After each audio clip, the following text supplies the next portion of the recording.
Bienvenidos a un nuevo episodio de Martes de Números, un podcast del Colegio de Contadores Públicos Autorizados de Puerto Rico. Las declaraciones aquí vertidas son para propósitos educativos exclusivamente y no tienen como fin ni deben considerarse como una consulta contributiva, legal o de contabilidad.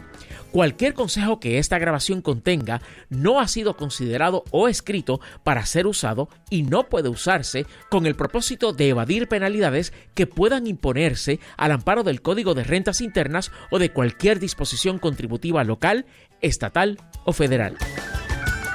Saludos, bienvenidos a otro episodio de Martes de Números, el podcast oficial del Colegio de CPA de Puerto Rico.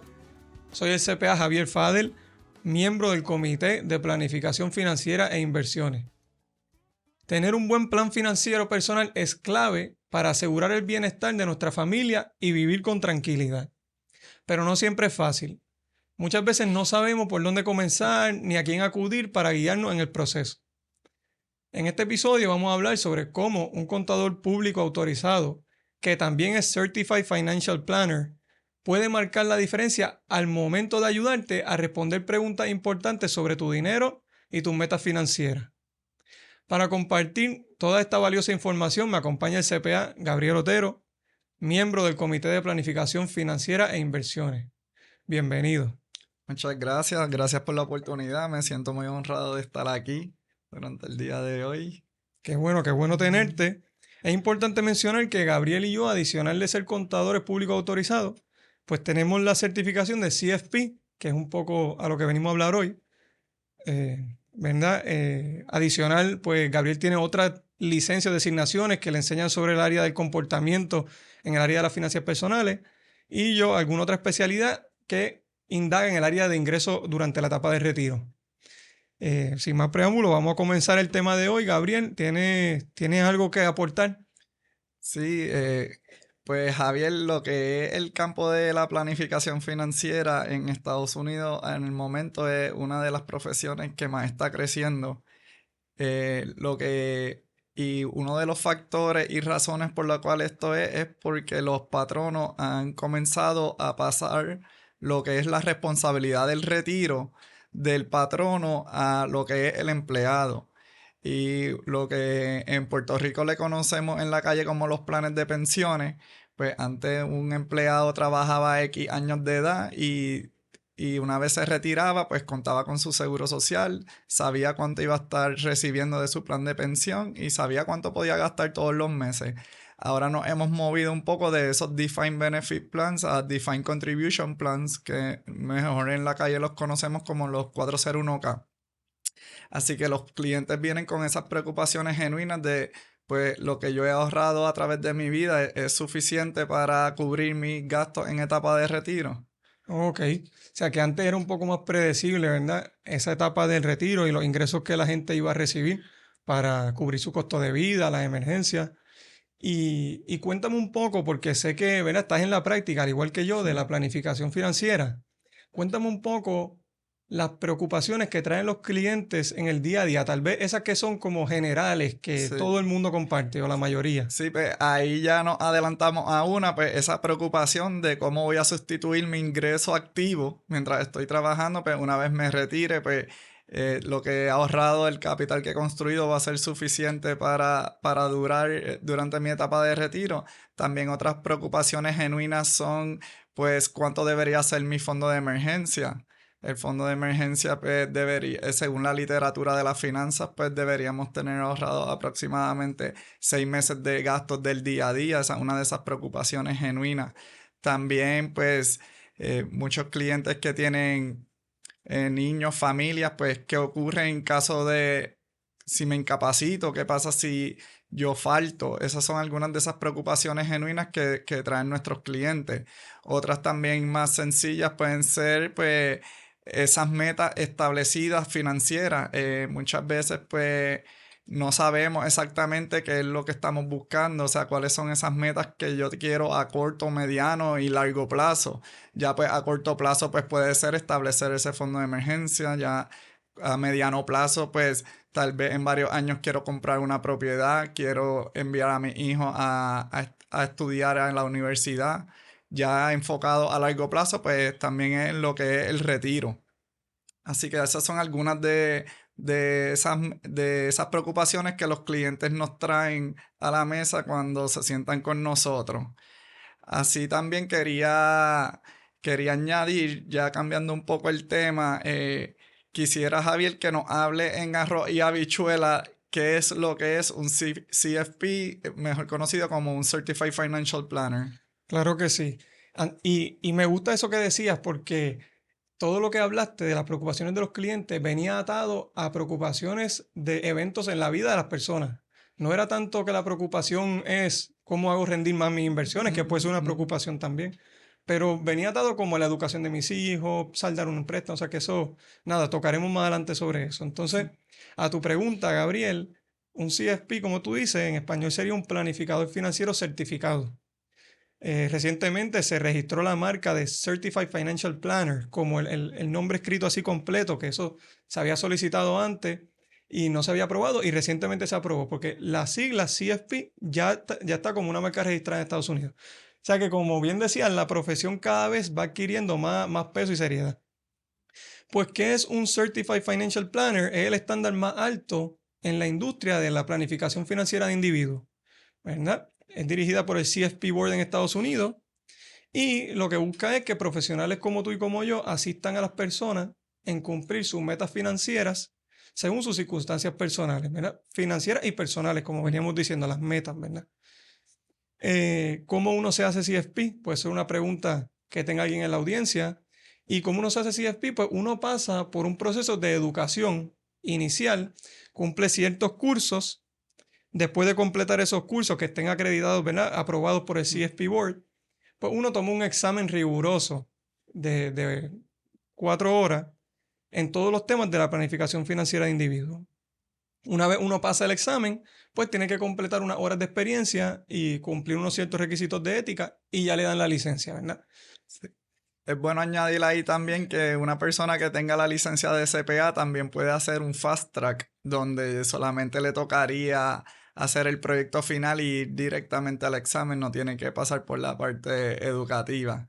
Correcto, correcto. Eso aplica para ustedes, todos los CPA que nos oyen, y pues se ahorran ese requisito de educación. Solamente cogerían el Capstone Course, ¿verdad? Ese último curso de El educación. proyecto final para luego poder sentarse para el examen. Exactamente. Es importante también destacar que el CFP a la hora de asistir a la planificación financiera sigue un proceso estructurado con sus clientes. Eso es importante, no es simplemente que voy y le doy unas recomendaciones así de la baqueta, como dicen. Pues tiene un proceso estructurado que vamos ahora a destacar. Sí, el board del CFP pues tiene establecido esa etapa por las cuales debería pasar todo cliente que está interesado en la planificación financiera. ¿Puede elaborar un poquito ahí en ese proceso y esa etapa? Sí. Ciertamente, como decíamos, las recomendaciones que da un planificador financiero no son las mismas para todo el mundo. Así que empieza por entender las circunstancias personales y financieras del cliente. Eso incluye datos numéricos como datos cualitativos. Cuándo me quiero retirar puede ser un dato numérico, a qué edad, cuánto cobro, cuánto quiero cobrar en el retiro, ¿verdad? Ese tipo de cosas, cuántos hijos tengo, serían sus datos numéricos. Pero hay otros datos cualitativos como cuáles son las prioridades para el cliente, a qué le da importancia, sus valores, y todo eso se compagina en lo que es el perfil del cliente. Luego de esto seleccionamos las metas, ¿verdad? Cuáles son a las que le vamos a dar prioridad y verificamos si la situación actual del cliente va encaminada a esas metas o si hay que hacer ajustes. Identificamos cursos de acción y los compartimos con los clientes. Luego de desarrollar esas recomendaciones que se le presentan al cliente, se comienza un proceso de implementación. Eso es importante. El CFP o el planificador financiero no escoge las metas del cliente y no escoge a qué recomendaciones se le va a dar prioridad. Más bien ayuda al cliente a tomar esas decisiones, acompaña al cliente. Correcto. Una vez implementado el plan, ahí no se acaba el rol del planificador. Tiene que monitorearlo, porque a lo mejor establecimos que el cliente podía gastar X cantidad de dinero durante la etapa de retiro. Pero 5 años después el mercado baja, el cliente ha ido retirando de sus cuentas de inversiones y hay que hacer un ajuste en la cantidad de gastos que el cliente puede, ¿verdad? Seguir gastando. Sí. Pero más allá de este proceso estructurado, de estos pasos, de estas etapas en el proceso de planificación, pues sería bueno indagar un poco en las áreas que cubre un planificador. Pues aquí hemos hablado de, ¿verdad?, de ciertas metas, pero un planificador me puede dar, por ejemplo, consejos de el plan médico que yo debo tener. O sea, ¿qué áreas cubre? Sí, pues entrando un poquito en la área, pues siempre se comienza con la situación económica del cliente. Nosotros le llamamos la columna vertebral del plan, porque aquí pues es bien importante ayudar al cliente a establecer y preparar un presupuesto detallado. Y esto es de las cosas más importantes de la planificación financiera. Ser lo más detallado posible con ese presupuesto para que nos refleje la realidad, ya que en el mundo de las finanzas hay tantos factores externos que están fuera de nuestro control, como lo que es la inflación, las tasas de intereses, cuán longevo uno va a ser, el sentimiento del consumidor. Las tarifas que hemos visto recientemente. Las tarifas, correcto, toda la política económica de los gobiernos, pues todo esto afecta a esos factores externos. Así que mientras más detallado uno sea con ese presupuesto, pues más se va a acercar a la realidad ese plan financiero. Así que... ¿Y qué ves con los clientes? Ese presupuesto, ¿saben bien lo que gastan o a veces no tienen mucha idea? Sí, a veces no, eso ocurre mucho que a veces pues puede ser lo más tedioso para el cliente pues preparar ese presupuesto. Siempre hay gastos extraordinarios que no van todos los años, así que no se hace algo tan fácil. Pero también hay maneras de trabajar esto porque el fin del presupuesto es ver cuánto uno puede ahorrar al final del camino. Pero entonces si tenemos problemas donde no están siendo lo más detallado con el presupuesto, pues hay otras maneras de trabajarlo que pueden ser pues, ok, pues cuando yo recibo mi ingreso, pues porque entonces yo no ahorro primero y una vez yo ahorre, luego pues determino pues cuánto puedo gastar porque ya voy a haber ahorrado lo que necesito para mi fondo de emergencia, para lo que es mi retiro. Eso está interesante. Sí. Ahí también, pues, una vez ayudamos al cliente con el presupuesto, pues lo ayudamos a identificar cuál es ese fondo de emergencia, cuánto yo tengo que tener ahorrado en una cuenta bancaria líquida. Nosotros queremos que ese dinero, uno no está preocupado por el rendimiento, sino en que esté líquido, porque la palabra lo dice, en caso de una emergencia o una incapacidad, pues yo pueda ir al banco ese mismo día o al otro día a retirar el dinero. Ya si tenemos ahorros en exceso, ahí nos comenzamos a enfocar en el análisis de inversiones. Aquí la idea es ayudar al cliente a identificar cuál es su perfil como inversionista, cuál es su apetito al riesgo. ¿Es considerado una persona conservadora o ya es una persona que puede asumir más riesgo? Pues personas conservadoras, el enfoque es en productos que garanticen principal y nos den un poco de rendimiento. Ya personas más agresivas pues se pueden enfocar en lo que es la bolsa de valores. Así que ahí vamos a ir, todo va a ser caso a caso. Esas son una de las áreas que trabajamos. También como lo que es el manejo de riesgo. Con el manejo de riesgo el enfoque viene más en la protección de activos. Como bien habíamos hablado, pues si tengo hijos pequeños, tengo mi hipoteca, tengo préstamos estudiantiles, pues ¿qué ocurre si yo falto mañana? Así que ¿cómo podemos nosotros pues ir ayudando al cliente para que con esas situaciones imprevistas pues el cliente esté preparado? Esa área. Es algo de lo que hacemos en el día a día porque yo poniendo un ejemplo muy humano, si yo voy hoy para Ponce y yo voy a salir de San Juan y voy en mi carro, pero yo tengo que estar preparado, se me explota una goma, yo tengo que tener ¿verdad? Una solución ahí, un plan B. Si me quedo sin gasolina, pues ¿dónde yo voy a parar en la gasolinera para no quedarme de aquí a allá? O sea, eso sería un poquito el manejo de riesgo en las finanzas personales. Correcto. Prever, ¿verdad? Posibles situaciones que puedan surgir en el camino para mitigar eso.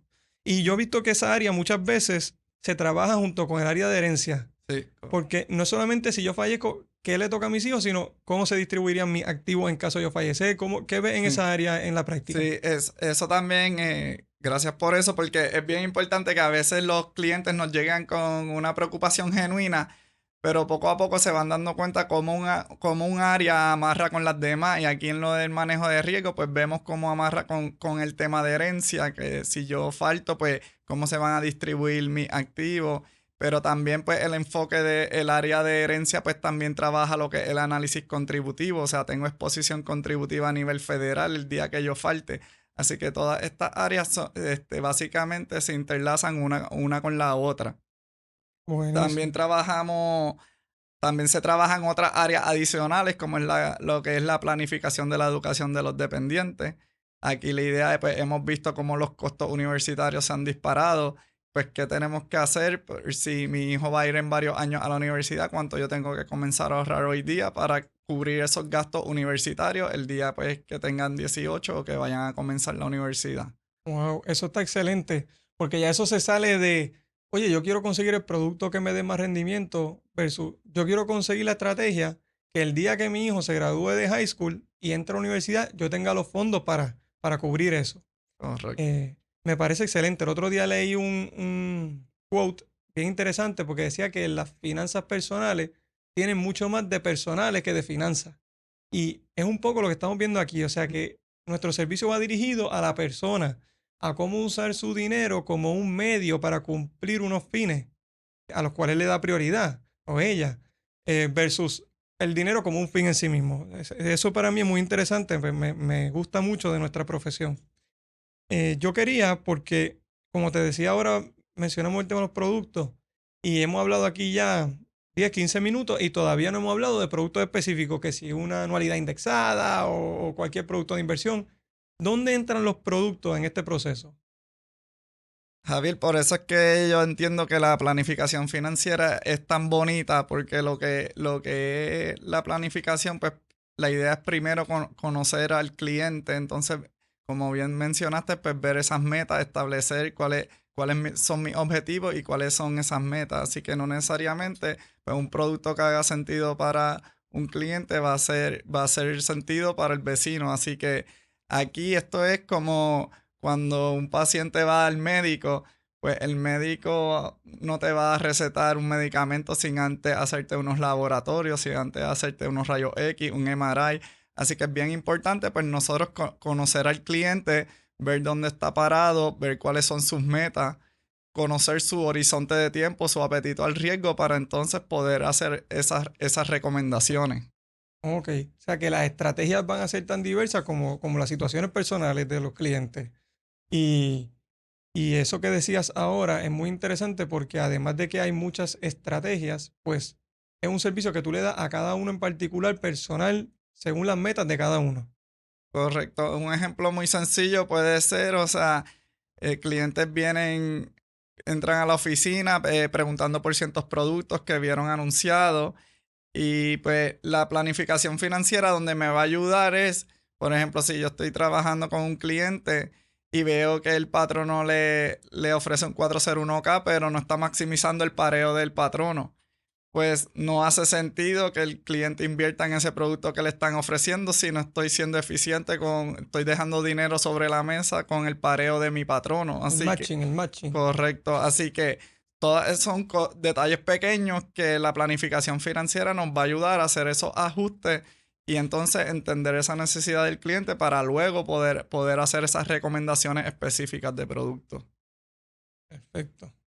También me gustaría ahora, Javier, que me hable un poquito de el valor añadido que un CPA trae a la mesa. O sea, cómo alguien que es CFP se beneficia a la misma vez siendo CPA, y cómo ese beneficio pues ayuda al cliente. Al cliente, claro.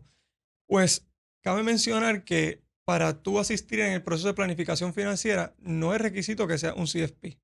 Entonces hay una ruta que los CPA pueden tomar. No todos los CPA tienen el tiempo para prepararse para ese examen del CFP, ¿verdad? Con el ajetreo del día a día, el trabajo, pues está esa ruta que provee el AICPA, que es un PFS, Personal Financial Specialist. Los requisitos son un poco menores, hay un examen también. De hecho, los CFP, que son CPA CFP como tú y yo, podemos ser PFS sin tener que tomar esos exámenes. Pero si no eres CFP, pues sí hay unos requisitos y puedes ejercer o aumentar tus conocimientos en esta área, pues para diversificar los servicios que le das a tus clientes. Entonces, ¿cómo aporta esto? Pues el CPA ya tiene una relación muy íntima con sus clientes y de mucha confianza. Entonces, es más fácil tú poder asesorar desde esa confianza que tienen, ¿verdad?, los clientes con sus CPA.